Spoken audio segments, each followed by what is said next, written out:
My name is Lee Whitty from Westwood Gardens in Springdale, and I have a really fun project for us to do today. It's winter time here in Arkansas, so it's not a gardener's favorite time of year, but that just means we have to bring our gardening inside instead. And the project I have for us today is going to be an indoor fairy garden.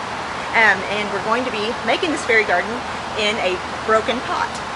Some of you may have seen our broken pot project that we made in the past. It was a really popular video that Sarah did, and so we thought it would be fun to kind of combine projects. You may have seen my fairy garden video, so this is going to be a two-in-one. Here's what you're going to need for this project. You are going to need a broken pot. Now, if you happen to have a broken pot, that'd be ideal. Or if something unforeseen happens to one of your pots in the future, you could always use it. Don't throw it out, because you can make a fairy garden in it. I actually had a pot that was cracked, and so we encouraged that cracking with a hammer. So I might also at this time mention that safety first. You might consider a pair of gloves and safety glasses if you were to be breaking your own pot. So, also, you're going to need potting soil, just a high quality, well draining potting soil, and also a bag of gravel, river rocks. As well as plants, the most important part. We're going to be using all tropical plants because this will be for inside, and you have to make sure and choose plants that have similar light and water requirements. And so at Westwoods, we just got in a brand new shipment of tropicals, and so there's tons to choose from. There's lots of 2-inch pots at all of our stores, and they work great for fairy gardens because they have a small root ball. But and in addition to that, you will need some fairy accessories. So we also got in tons of new fairy things, especially at our Springdale store. We've got a bunch of fairy stuff right now, so there's lots to choose from. Okay, so the first step is going to be to add potting soil to our pot.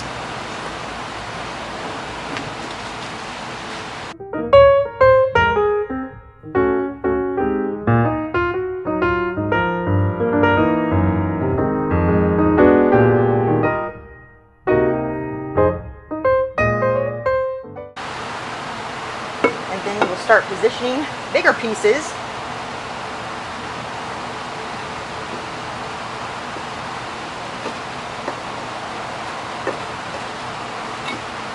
See what works. And you use the potting soil to kind of stabilize your pieces, and then add more as you go.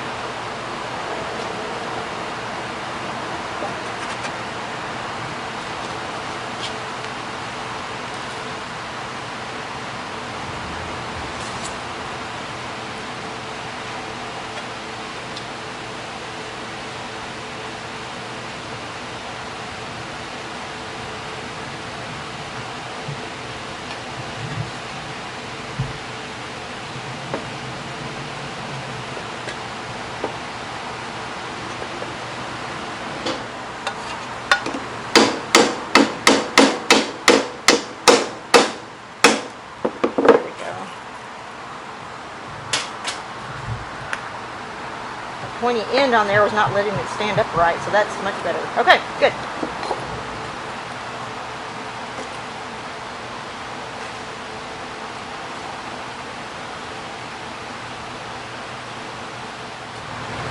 I'm going to add a little bit of water to my potting soil just so it's not quite so fluffy, and it will hold this terracotta better.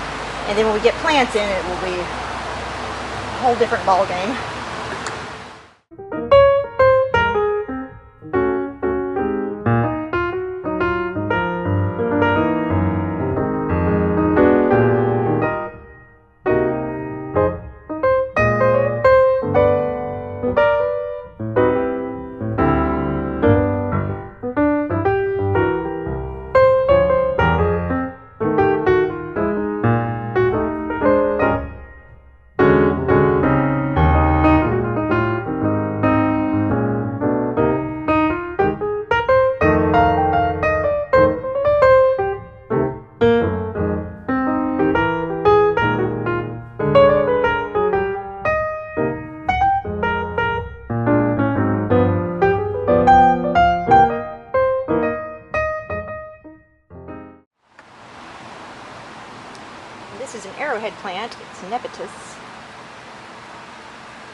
come in right there. But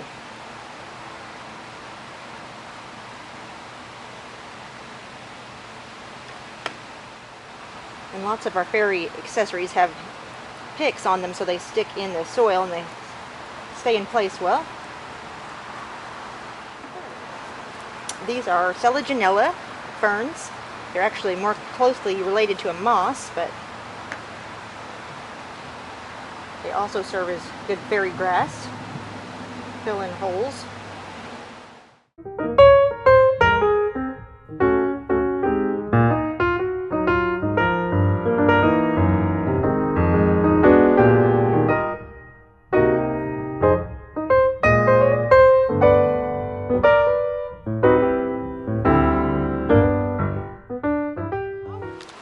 The only thing left to do is add some little fairy accessories just to really add those finishing touches. I have this flower pick here that I think would be cute, and tiny watering can.